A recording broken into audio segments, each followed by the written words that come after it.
Dense smoke billowed off both towers. Falling wreckage hurtled to the ground. Despite the risk, hundreds of firefighters, police, emergency medical technicians, private security guards, and even workers from the neighboring hotel stationed themselves around the World Trade Center, tending to the injured and helping office workers flee. To avoid the debris raining down on the plaza outside the tower, they directed evacuees through neighboring buildings or through underground corridors. Thousands streamed away.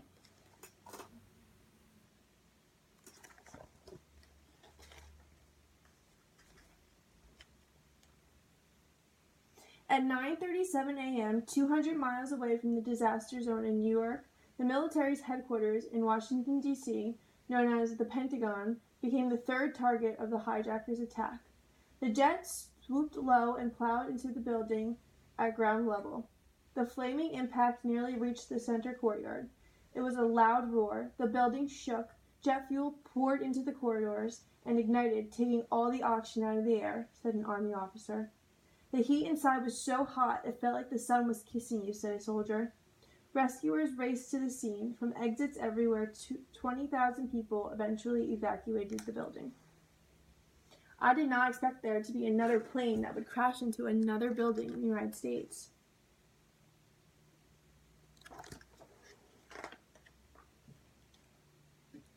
Back in New York, in the wreckage of the South Tower, Stanley Pramath yelled, "Help, help! I'm buried. Is anybody there?" Brian Clark was there.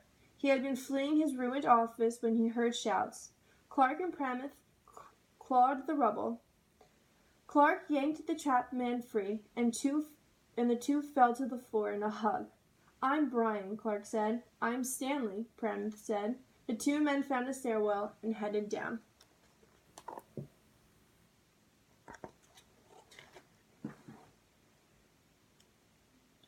Thousands of people escaped down the tower's stairwells. The injured, the old, the handicapped were helped by friends, by strangers.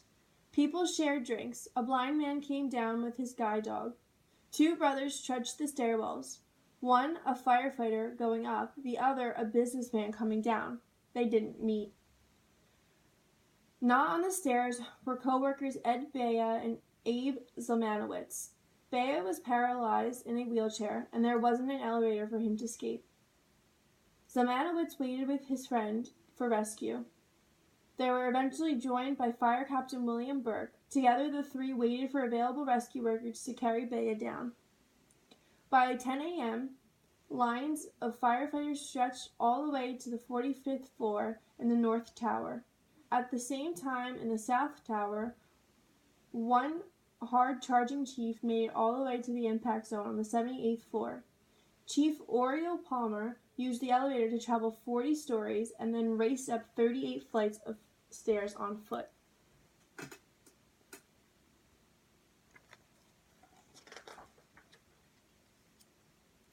Hundreds of miles away, another kind of desperate action unfolded. The fourth hijacked plane was still in the air, creasing the Pennsylvania sky. By the way of cell phone calls to the ground, passengers learned of the attacks in New York and Washington. The passengers decided they had to fight back. They stormed the cockpit. The hijacker pilot pitched and banged the plane to throw the passengers off balance. At 10:03 a.m., the jet rolled onto its back and roared earthward. The passengers were still battling when the plane smashed into a field in Shanksville, Pennsylvania.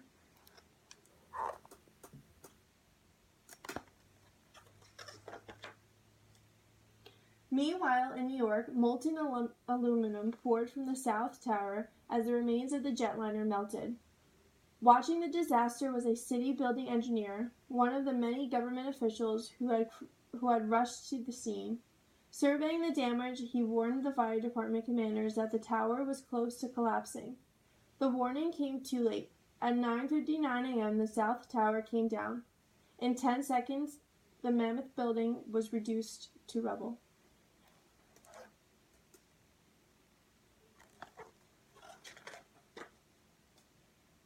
It looked exactly like an avalanche coming down the street at you, a policeman said. It cleaved a neighboring hotel in two. Cars flew through the air. Giant steel girders tumbled like toothpicks. We saw air conditioning ducts, we saw parts of buildings, and newspaper and debris all in the dust wall coming at us, said a police captain.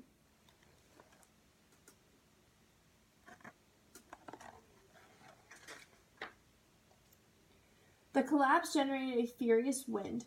One police officer was thrown from one side of the street to the other. I was literally blown out of my shoes, she said. A monstrous, dirty cloud covered everything. Picture taking flour and sticking it up your nose and in your mouth. That's what breathing was like, said another officer. At the same time, I'm feeling debris hitting my legs, hitting my ankles, hearing it pile up above me.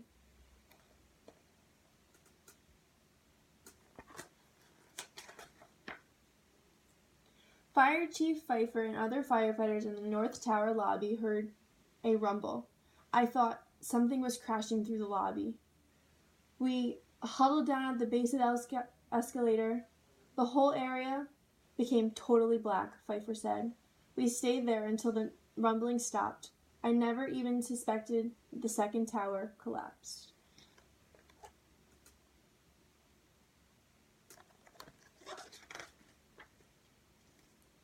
In the North Tower lobby, the doors of the stalled elevator opened.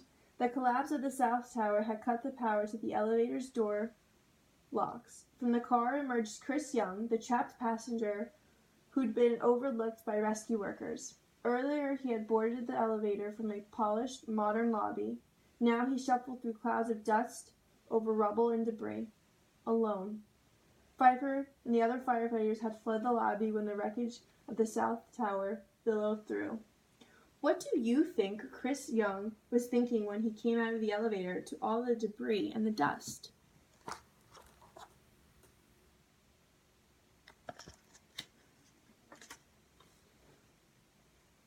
Up to that moment, few people believed the buildings could be brought down. They had been designed to survive a jetliner collision. The towers had survived a massive terrorist bombing in 1993.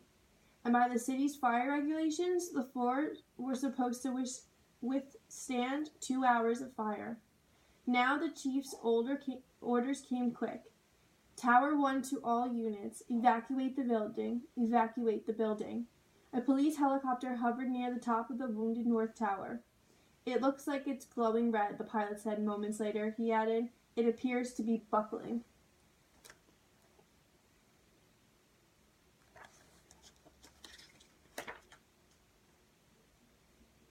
Not all the firefighters in the tower heard the evacuation order. Some didn't believe it. Others wanted to evacuate as a unit and waited for the fire company fellows to gather. Many of the emergency workers climbing the stairs were unaware that the South Tower had collapsed and failed to grasp the urgency of the evacuation order. Some wanted to catch their breath before continuing. We'll come down in a few minutes, said one.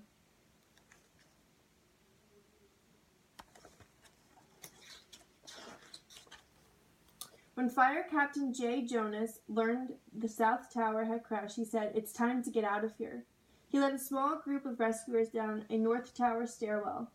Around the 12th floor, they met a groaning and crying Josephine Harris. Bad feet in a 60-story descent had brought the office worker to a stop. Bring her with us, Jonas said. They urged her along, but the pace was very, very slow. At the 4th floor, Josephine quit. We're just going to have to drag her, Jonas thought.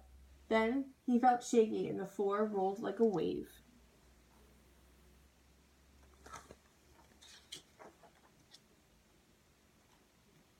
The tower pancaked down.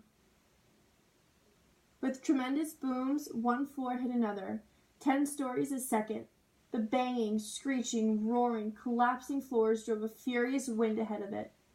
One of Jonas's groups was tossed to the floor below. Another was thrown 3 floors down. The others hugged the floor. A quarter mile, 350 feet of glass, metal, plastic, marble, rubber, telephones, copiers, office desks, filing cabinets, ceramic tiles, drywall, copper pipes, steel sheets, steel beams, and steel rods fell around them. It crushed a neighboring Trade Center office building and demolished the nearby hotel, already cleaved in two by the collapsing South Tower. It was 10:28 a.m.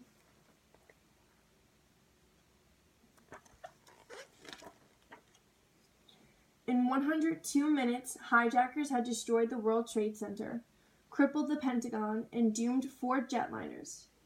2,973 people were dead, more than the number of Americans killed at Pearl Harbor or on D-Day. It was the largest loss of life on American soil as a result of a hostile attack.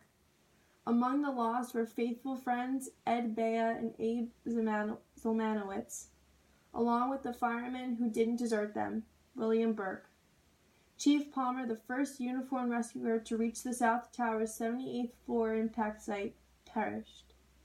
Frank DeMartini and Pablo Ortiz died too, not before rescuing scores of others, mostly strangers. Stanley Pramath and Brian Clark survived. Trapped elevator passenger Chris Young escaped too.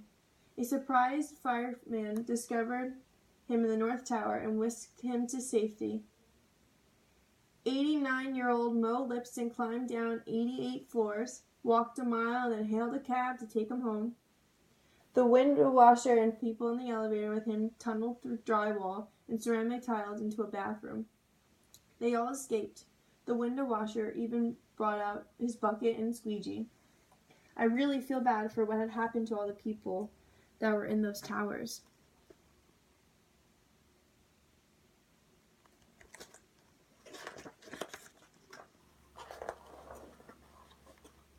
Incredibly, 16 people survived inside the North Tower, including Captain Joe Jonas's crew. Josephine Harris's pace had been a charm. The building came down all around them, but the exact spot where they huddled in the stairwell remained standing. If the group had moved faster or slower, they had died in the wreckage. She and the rescuers would later exchange Christmas cards. Chief Joseph Pfeiffer survived, but not his fireman brother. The two last spoke in the North Tower lobby moments before Lieutenant Kevin Pfeiffer led his men up. Kevin Pfeiffer wasn't recovered from the wreckage until February. Joseph Pfeiffer was there. Not only did I see him going into the towers, but I also brought him out, said the chief.